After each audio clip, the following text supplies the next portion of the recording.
Kia ora, talawhalawa everyone. I'll just be discussing the situation with respect to Pacifica peoples, looking first at their turnout at general elections and then at the reasons why Pacific non-voters don't vote. What is turnout like among Pacific people? At general elections it appears to be lower than for New Zealand Europeans, but higher for Māori and Asian. Evidence for this comes from the New Zealand General Social Survey conducted in 2008, 2010 and 2012 with large sample sizes. Before I show the data from that, it should be noted that the General Social Survey tends to overestimate turnout when compared with voting age population turnout. And that's either because the General Social Survey underrepresents non-voters or because there's some kind of response bias in self-reported turnout. Statistics New Zealand also warns that conclusions about groups with small population size, such as Pacific people, can potentially be vulnerable to unmeasured differences between the survey participants and the population. So there is sampling bias. So the question was, in the General Social Survey was, did you vote in the last general election? In 2008, of respondents who were old enough to vote, 86% of Europeans voted, followed by 80% Pacific, followed by 78% of Māori, followed by 67% of Asian. In 2010, the results were similar, and we had the same ethnic ordering, European highest, followed by Pacific, Māori, Asian. And then in 2012, we had the same order again, except this time Pacific had virtually the same as European.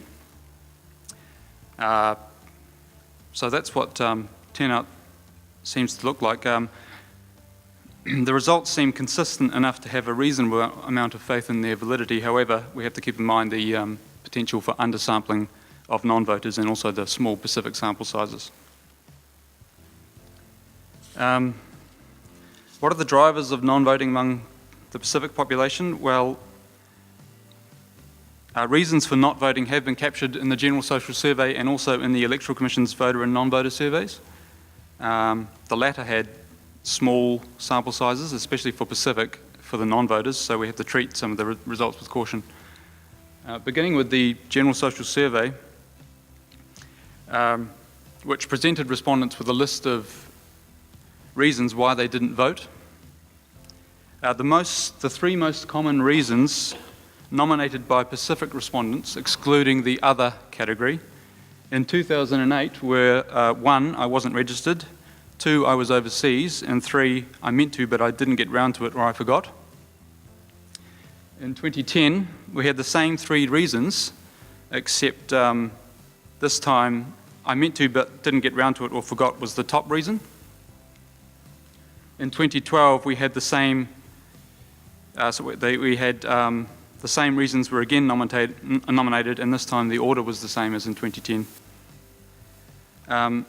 So this is just Pacific respondents. Of note here is that the top 3 reasons for Pacific respondents are actually the top 3 reasons for all other respondents, for the entire sample, which suggests that Pacific non-voters are no different to any other non-voters. But caution is needed again with regards to the General Social Survey and the Pacific sample sizes. In the Electoral Commission's survey, the top 3 reasons reported by Pacific respondents for not voting in 2008, these were unprompted, were 1, I had other commitments, 2, I couldn't be bothered voting, and 3, I had work commitments. In the 2011 survey, they were 1, my vote doesn't make any difference, 2, I forgot, and 3, couldn't be bothered voting. And again, these reasons amongst Pacific are pretty much the same as for all other non-voters. Some a slightly different order and maybe a slight difference in emphasis, but more or less the same.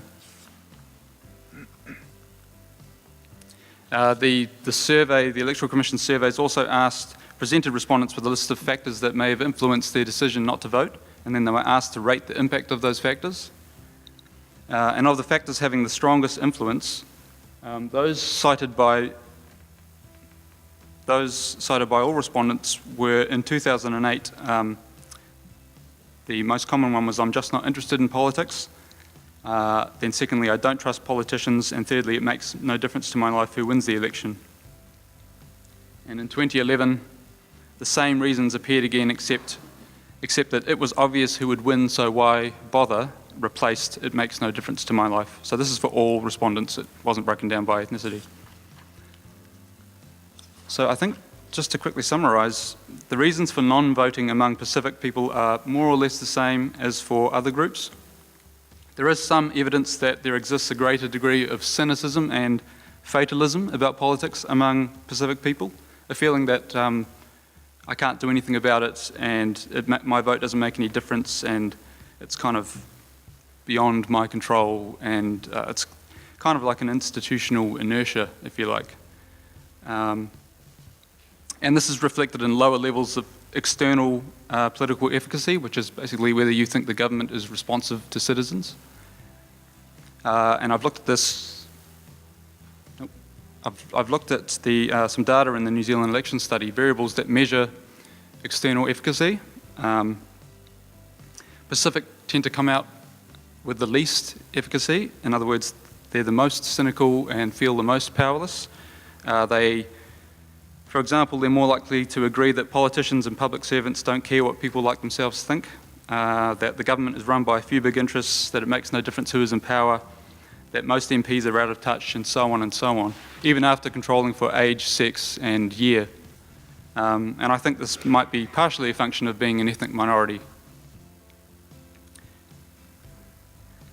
I think for Pacific, and in my opinion non-Pacific as well, the main barriers to voting tend to be either informational, having a lack of political knowledge, or motivational, a perceived lack of relevance or salience to their own lives. In other words, I think most either don't know or don't care about politics. And while there are known social structural effects on turnout, like age, level of education, wealth, and so on, they tend to become statistically non-significant, or at the very least their effects are reduced once political knowledge and political efficacy are taken into account. For example, you could look at Jack's presentation at the NZPSA conference in 2012. So I don't think Pacific non-voters are all that different to any other non-voters.